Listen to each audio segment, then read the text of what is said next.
Uganda has about 37 million people. Most of Ugandans actually living in rural areas.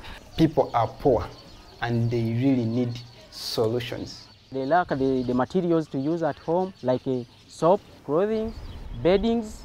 They lack food. The children used to walk a 2 hours journey, which is 4 hours to and fro for water.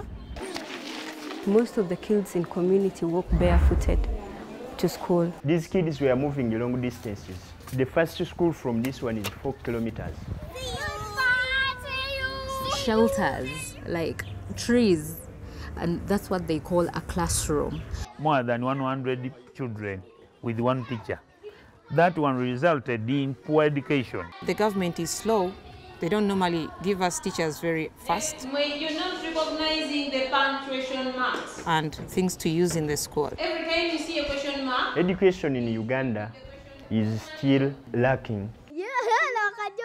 We can do better and we must do better for our children.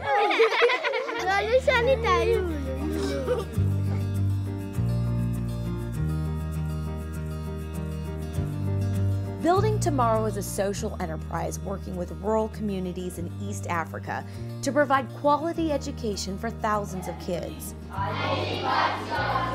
They partner with the community to build self-sustaining schools and run an innovative fellowship program to improve education. So when you're coming to school, what did you see? The government of Uganda was supposed to construct 2,000 classrooms every year so that by 2015 all the children have attended classes in proper classrooms. That was never achieved, even halfway. Building Tomorrow believes access to quality education is a basic human right, but it's not even possible in the rural communities. Morning, how are you? Of the millions of kids who start first grade, only 29% make it through 7 years. That means 71% of kids drop out without finishing primary school. And that's a disaster, and that's unacceptable. And for us, we are trying to fill a small piece of the huge amount of task the government of Uganda has to be able to see many children have access to education. In 2008, Building Tomorrow opened its very first school in Uganda, Lutisi. Hey, now in which class are you? Jennifer Bunkwasi has been the head teacher ever since and clearly remembers that very first day. Children were men here with their parents waiting for registration. So they were really happy to see that the school has opened in the area. Before they sat under trees, teachers often didn't even show up. And when they did, there could be as many as 100 other students in one class. That's no way to learn. So imagine what it was like when Lutisi opened. I used to enjoy very many things, like we had good latrines, we had nice buildings as you see, and even we were fed in a good way. Buildings, bathrooms, and lunch. That's allowed him to learn and graduate. Now Mendy is in secondary school and sits on Lutisi's school management committee. You people who introduced a new school in our area helped so much for the benefit of our children.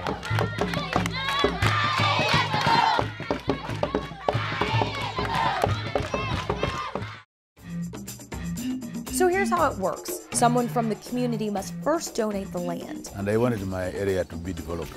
And I am happy to see where there was a bush, now there are students. Emmanuel Gasana donated 3 acres to open Chaitabia, which has nearly tripled enrollment in just 3 years. All the classrooms are good with chairs, desks and so on. So I feel very good. And my hope, my dream has come true. It is no longer a dream, it is really truth, as you can see yourself.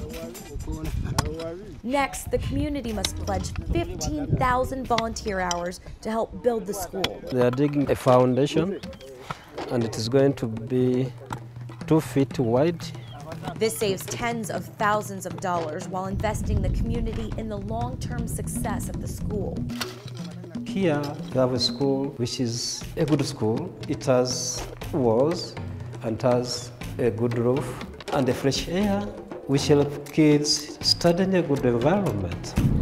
A community member chairs a construction committee to recruit volunteers, assist the project, and encourage parents to commit to sending their kids to that school. The community is eager with their children to have primary education. These people are feeling this project will be theirs, and I feel that they will like it and they will look after it. These are government-aided schools, but parents still contribute. That's to fund lunch, supplies, and increase teacher salaries. We are now trying to rebuild a broken system in these rural areas whereby the government programs have failed. It's rebuilding the attitudes, it's rebuilding the perceptions, the practices. These children belong to the communities. Building Tomorrow is recruiting the next generation of Ugandan leaders to improve education in the rural communities. We look to develop individuals' potentials. Joan Asiimwe runs the fellowship program for recent college grads who work in both Building Tomorrow and government schools to improve efficiency. Who knows the opposite of the word forget? Accountability, and of course, education. We pick the ones that really have the passion to serve communities. They're actually there to support the head teachers and the school management committees to effectively run the school. Fellow Ruth Kobasinge has dedicated a lot of time to recruiting new students.